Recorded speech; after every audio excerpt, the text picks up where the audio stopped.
اللہ تعالیٰ فرماتا ہے وَلَا تَأْكُلُوا أَمْوَالَكُمْ بَيْنَكُمْ بِالْبَاطِلِ، لوگوں سے حرام طریقے کے ساتھ مال لے کر نہ کھاؤ، ناجائز طریقے سے مال نہ لو، لوگوں کا مال حرام طریقے سے نہ لو، باطل طریقے سے لوگوں کا مال نہ کھاؤ۔ اللہ کے بندو، اللہ نے عہدہ دیا ہے، اللہ نے اختیار دیا ہے، کرسی دی ہے، وردی دی ہے، تو وہ تو اللہ کی نعمت ہے، تیری ذمہ داری ہے، تیری ڈیوٹی ہے، تو تنخواہ لیتا ہے کہ اب لوگوں کی تو نے خدمت کرنی ہے۔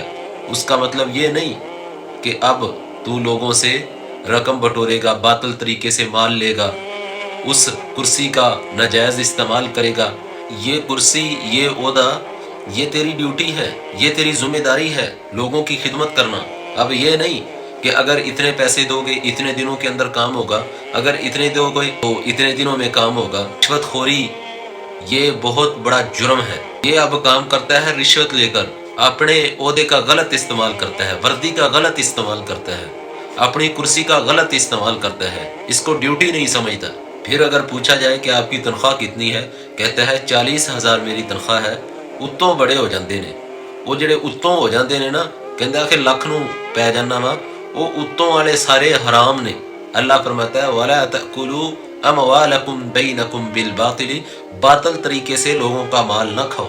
اسی طرح اگر کسی کو اللہ نے ڈاکٹر کی ڈگری دی ہے، MBBS ہے، تو اس کا مطلب یہ نہیں کہ وہ اپنی فیس بھی لے اور پھر دوائی جو لکھ کر دیتا ہے اس دوائی سے بھی کمیشن لیتا ہے۔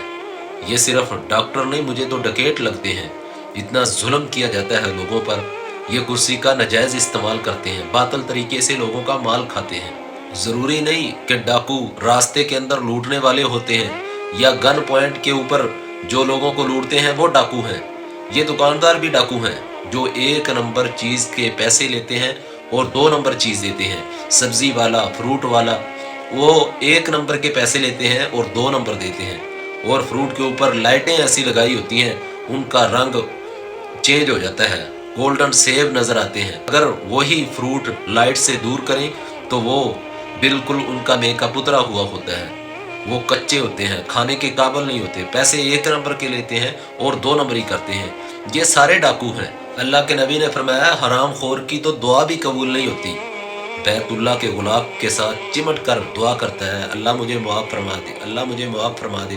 اللہ فرماتا ہے میں تجھے کیسے معاف کروں، کیسے تیری دعائیں قبول کروں؟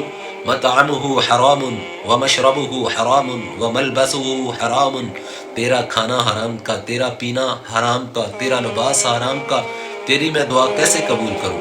اللہ حرام خور کی دعا بھی قبول نہیں کرتا۔ اس لیے اگر آپ نے اللہ کے حضور دعائیں قبول کروانی ہیں تو پھر حلال پر گزارا کریں، حلال کے لقمے کھائیں۔ غربت عیب نہیں، تنگی عیب نہیں، لیکن حرام خوری عیب ہے۔